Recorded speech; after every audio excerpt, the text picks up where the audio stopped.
ना होगा। और अगर सब मिलकर कोशिश करें तो रास्ता निकल सकता है। राजू के चेहरे पर एक उम्मीद की किरण जागती है। हाँ बाबा जी, अगर सब मिलकर काम करें तो हम पानी ढूंढ सकते हैं।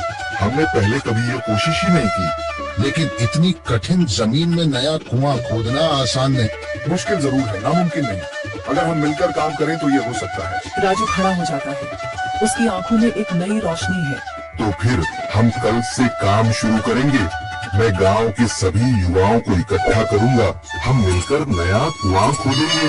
यह कहते हुए वह शामू के साथ गांव के दूसरे युवाओं को बुलाने के लिए निकल पड़ता है।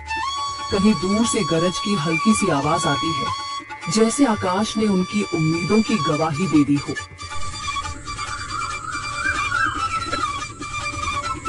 अगली सुबह राजू और शामू गांव के युवाओं को इकट्ठा करने निकल पड़े।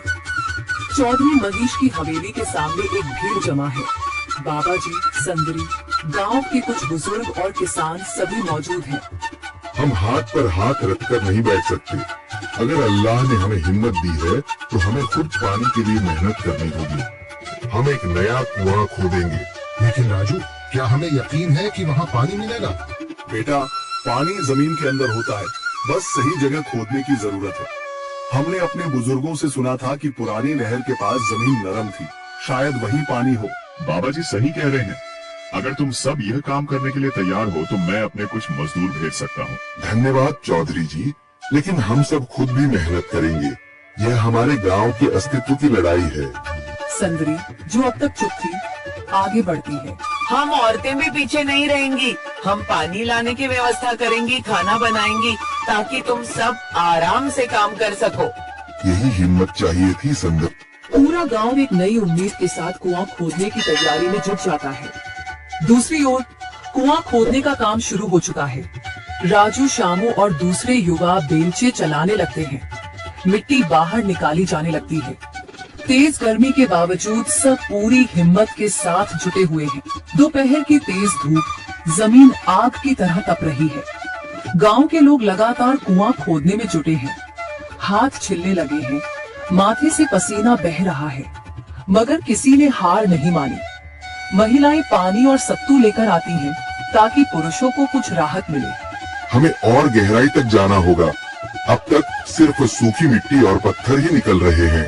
राजू, ये बहुत कठिन काम है। अगर हमें पानी न मिला? अल्लाह मेहनत करने वालों को कभी निराश नहीं करता बेटा।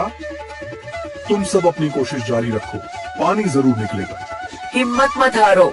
अगर अब रुक गए तो फिर कभी पानी नहीं मिलेगा। सभी फिर से जोश में आकर काम में जुट जाते हैं, मगर सूरज की तपिश बढ़ती जा रही है और कई लोगों की सांसें तेज चलने लगती हैं। तभी एक तरफ से रामलाल और उसके आदमी हंसते हुए आते हैं। अरे भाई, तुम्हें लगता है कि जमीन तुम पर रहम करेगी? हाँ हाँ, ना समझ लो, ये सब बेकार की मेहनत है। रामलाल, हमारा हौसला मत तोड़ो। अगर तुम मदद नहीं कर सकते तो कम से कम मजाक भी मत उड़ाओ। मदद? हाँ, मैं अपने कुएं का पानी बेच सकता हूँ, मगर मुफ्त में नहीं दूंगा। राजू सब अनसुना कर फिर काम में लग जाता है। शाम होने लगती है, लेकिन अभी तक पानी का नामो निशान नहीं। कुछ लोग मायूस होकर पीछे हटने लगते हैं। राजू, शायद रामलाल सही कह रहा है।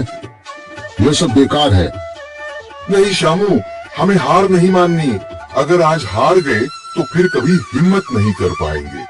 तभी अचानक फावड़ा किसी कठोर चीज से टकराता है। एक अजीब सी आवाज आती है।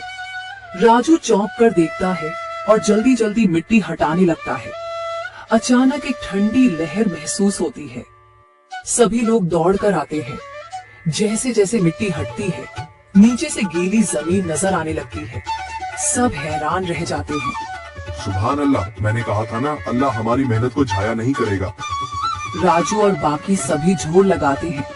कुछ ही पलों बाद अचानक मिट्टी के नीचे से पानी की एक छोटी सी धारा फूट पड़ती है। गांव वाले खुशी से चिल्ला उठते हैं। पानी पानी निकल आया। यह अल्लाह की कुदरत है रामलाल, जिस पर तुम्हें यकीन नहीं था। पूरा गांव आनंद से झूम उठता है। लोग एक दूसरे को बधाइयां देते हैं। औरतें दुआ करने लगती हैं। कुछ दिन बीत चुके हैं। गांव वाले नए कुएं से पानी भर रहे हैं, खेतों को सींच रहे हैं और जिंदगी फिर से पटरी पर लौट रही है। मगर रामलाल अब भी अपनी